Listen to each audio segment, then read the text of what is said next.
নমস্কার, মুন ব্লগে আরও একটি নতুন পর্বে সবাইকে অনেক অনেক স্বাগত জানাই।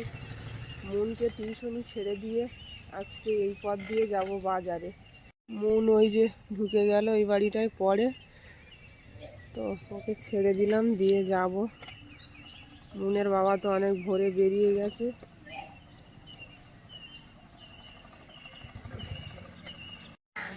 বাজারে পৌঁছে গেছি, আর এখন মুনের বাবা যেখানে জিনিসপত্র রাখে সেই গোডাউনটাও চেঞ্জ হয়ে গেছে।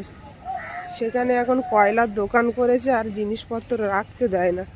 তো একজনের বাড়িতে রাখা হয়, এই যে সামনে এই বাড়িতে রাখে। তো এখান থেকে এখন জিনিসপত্রগুলো বের করে আনবো।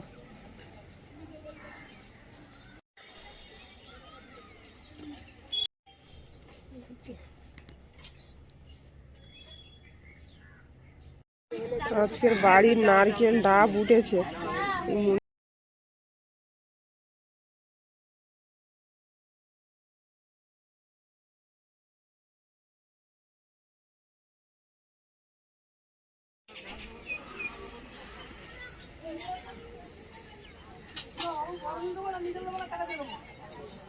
আজকে রৌদ্রের এত তেজ, সেখানে দাঁড়াতে পারছি না। এখন 7:30 বাজে।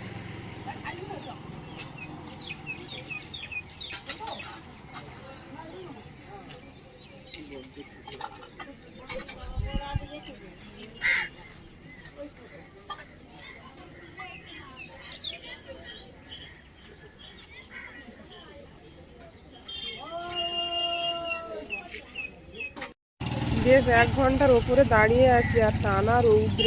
তো আর দাঁড়াবো না, জলটাও আজকে এলো না। বাড়িতে গিয়ে দুটো রান্না করতে হবে। রান্না না করলে মুন আবার খেয়ে স্কুলে যাবে, কিছু তো বানাতে হবে। তো চলে যাবে এখন বাড়ির দিকে। মুনের বাবাও এখনো আসছে না দেখছি। বাড়িতে চলে এলাম, আর এখন 8:30 বাজে। এই সময়ের ভিতরে টিফিন রেডি করতে হবে। মুনের আবার স্কুল আছে আজকে।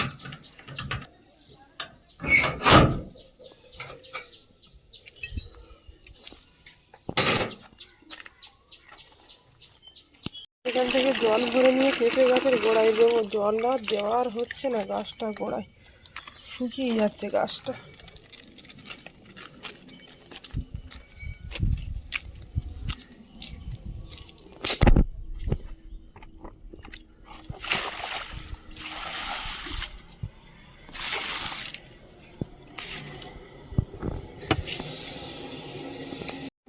জলের অভাবে পেঁপেগুলো শুকিয়ে শুকিয়ে নিচেই পড়ে যাচ্ছে সব। এই যে সব নিচেই পড়ে গেছে।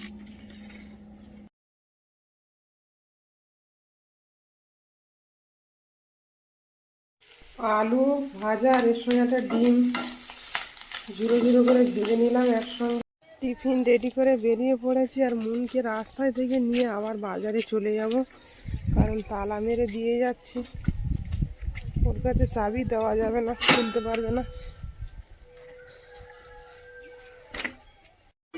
বাজারে চলে এসেছি, আর ভাতটা দিয়ে গেলাম।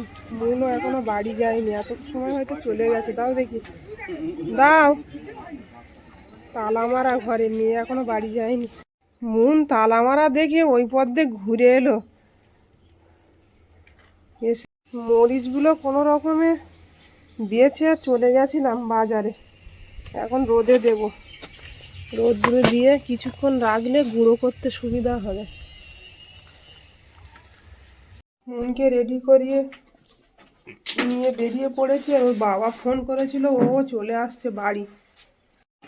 আমিও বেরোচ্ছি, আর মুনের বাবাও বাড়ি ফিরে গেছে আজকে সকাল সকাল। না না, চাবি মারিনি, তুমি বাড়ি আসছো বলে দৌড়তে বাড়িতে এলাম মুনকে ছেড়ে দিয়ে। আর বাজারও এসে গেছে, এবার দুপুরে রান্নার ব্যবস্থা করতে হবে। এটা লাউ নিয়ে এসছে দেখছি। কালো প্লাস্টিকে কি, আর এতে দেখছি নিয়ে এসছে গুনে গুনে। ওই তো চিংড়ি মাছের গন্ধ হলেই লাউটা জমে যাবে। তো লাউটা ওর পাশে বসেছিল একজন কাকু, ওটা মানে দেখিয়েছিলাম আমি ভিডিওতে সকালে। তো সে খেতে দিয়েছে, তাই তো। 20 টাকা করে পিস বিক্রি হচ্ছে লাউ। 20 টাকা 15 টাকা। আমরা একটা বাড়িতে লাউ গাছ বসাবো, হবে? হবে, কেন হবে না, চালে তুলে দিলেই হবে। টবে দেবো, টবে? দেখছি টবে কি মাটিতে বসিয়ে দেওয়া হয়, আগে জায়গাটা কাজটা করে নিই একটু। হবে না? হুম। গাছগাছালি তো সেইভাবে দেওয়া হয় না, বাড়ির ভিতরে রৌদ্র আসতো না বলে এখন তাও একটু রৌদ্র পড়ছে বাড়ি, এবার দিলে গাছগাছালি হবে।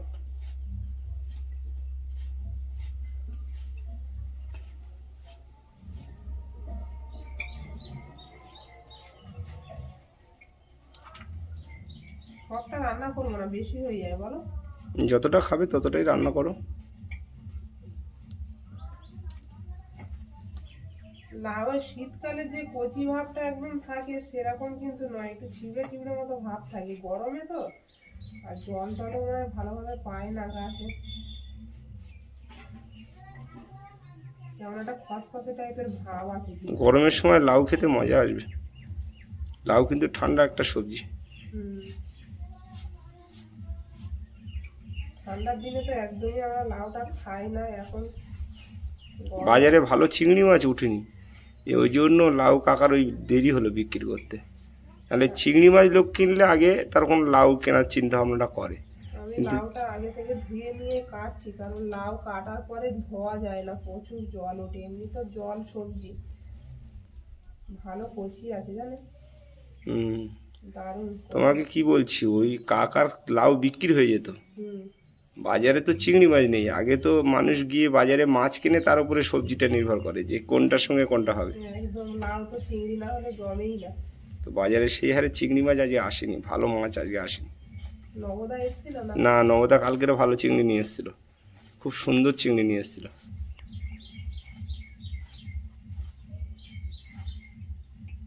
সকালবেলা কোনো রকমের কালকেকার ভাত ছিল, সেটাই খাওয়া দাওয়া হলো, আর মুরগিকে ভাত খাওয়ালাম, চাউমিন বানিয়ে দিলাম, ওই তাড়াহুড়োর মধ্যে সব কিছুই করতে হয়। আবার এখন এই রান্না দুপুরবেলা হবে, এটা রাতে আবার খাবে কিনা জানি না, হয়তো বলবে যে শুধু আলু সেদ্ধ করো, তাও আবার ভাত রান্না করো, তরকারি এই একই তরকারি খেতে চায় না দুবেলা। আজকে এখন খেয়ে নিতে হবে, গরম পড়ছে না, যা থাকবে তাই খেয়ে নিতে হবে।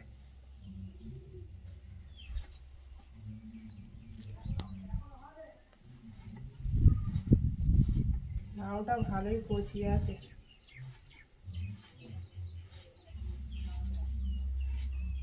আজকে কটা কলমি শাক তুলবো মাঠে থেকে। তুমি তো রোজ দিন বলছো, কিন্তু তুলছো কই, আজকে তোলো দেখি। আজকে সকাল সকাল চলে এসছো, আর সময়ও হাতে আছে, সময় না থাকলে কি করবো আমি। এটা নিয়ে 3বার যাওয়া আসা হয়ে গেছে, আবার বিকেলবেলা মুনকে নিয়ে আবার একবার যাব, প্রাইভেটে যাই বিকেলে, আবার নিয়ে আসতে যাব স্কুল থেকে।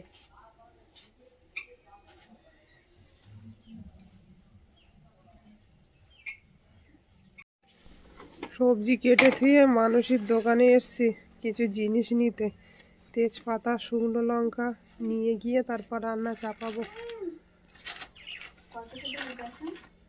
বেসন 200 গ্রাম দিয়ে দাও। রান্না ওইদিকে হচ্ছে, আর শাক তুলতে গেছিলাম, এই কটা শাক নিয়ে এলাম, আলুর সঙ্গে কেটে দিয়ে আর মাছগুলো ঝোল করবো। কলমি শাকের ঝোল খাওয়া হয় না, মুনের বাবার জন্য খেতে চায় না। ভালো তো আজকে গরম পড়েছে তো, কলমি শাকের ঝোল খুব ভালো, ঠান্ডা তরকারি। এখানেই বাঁচা হয়ে যাচ্ছে দাঁড়িয়ে দাঁড়িয়ে, সময় নেই হাতে। তোমার ওদিকে লাউটা দেখো কি অবস্থায় আছে। লাউটা তুমি ঘাঁটছিলে না?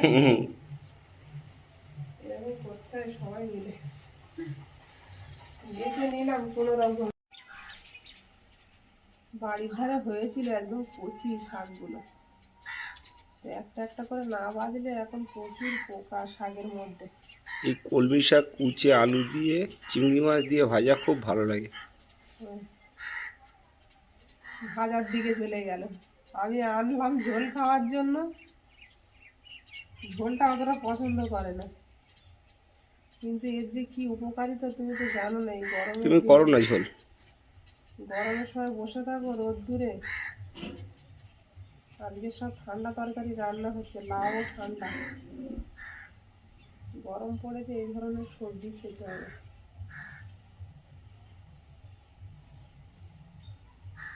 শাকগুলো দারুণ হয়েছে, কিন্তু পোকা আছে ওর সঙ্গে, ভালো বেছে বেছে নিতে হবে।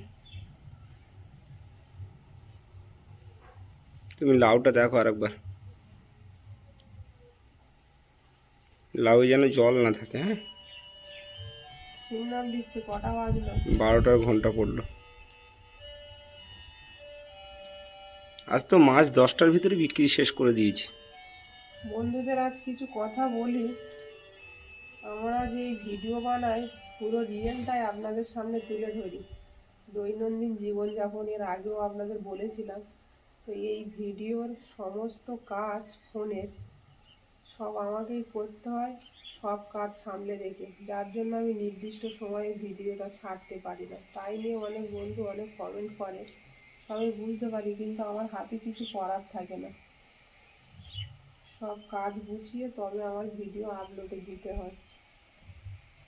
স্নান দান করে বসে আছি, আর মুনের বাবা ওদিকে খেয়ে ঘুমিয়ে পড়েছে। তো মুনকে নিয়ে আসতে যাব, ছুটি হওয়ার অপেক্ষায় বসে আছি। এখনো দেরি আছে, ওকে নিয়ে এসে খাইয়ে টিউশনি পাঠিয়ে তারপরে একটু শুতে যাব। মুনের ছুটির টাইম হয়ে গেছে, বেরিয়ে পড়েছি মুনকে নিয়ে আসতে। মুনকে নিতে এলাম, আরও ছেড়ে দিয়েছে মনে হয় কিছুক্ষণ বাদে। ব্যাগটাও আজকে প্রচুর ভারী ছিল। খেয়েছো খাবার? মুখ শুকিয়ে গেছে, বসো বসো। মুন স্কুল থেকে এসে ভাত খেয়ে রেডি হয়ে গেছে, এবার এক্ষুনি চলে যেতে হবে প্রাইভেটে। ওকে একটু লেবু কেটে দিলাম। লেবু মিষ্টি আছে। নতুন জামাটা গেই পরে নিয়েছে ঘর থেকে।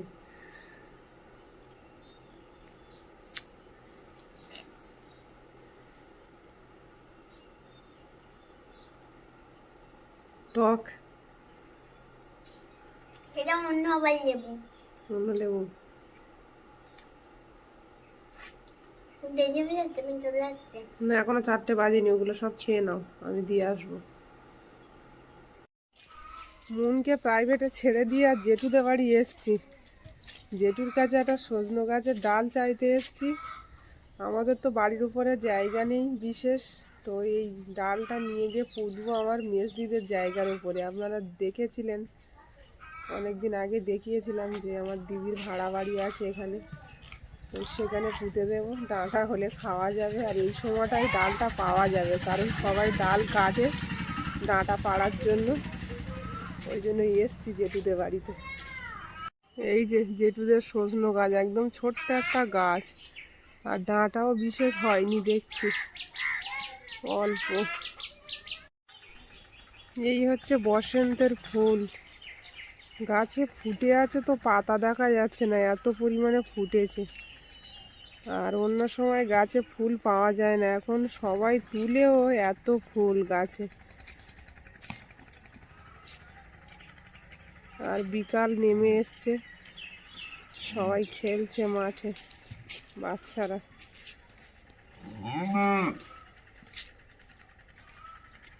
সূর্যটা এবার অস্ত যাব যাব ভাব।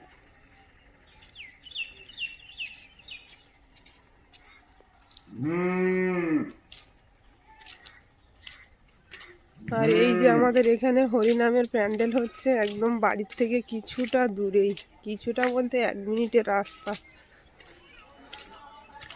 এই যে বিশাল বড় করে প্যান্ডেল হয়েছে, এখানে হরিনাম হয় 5 দিনের টানা। আর ওই যে বাড়ির ভিতরে যে প্যান্ডেল হয়েছে, সেখানে লোকজন খাবে।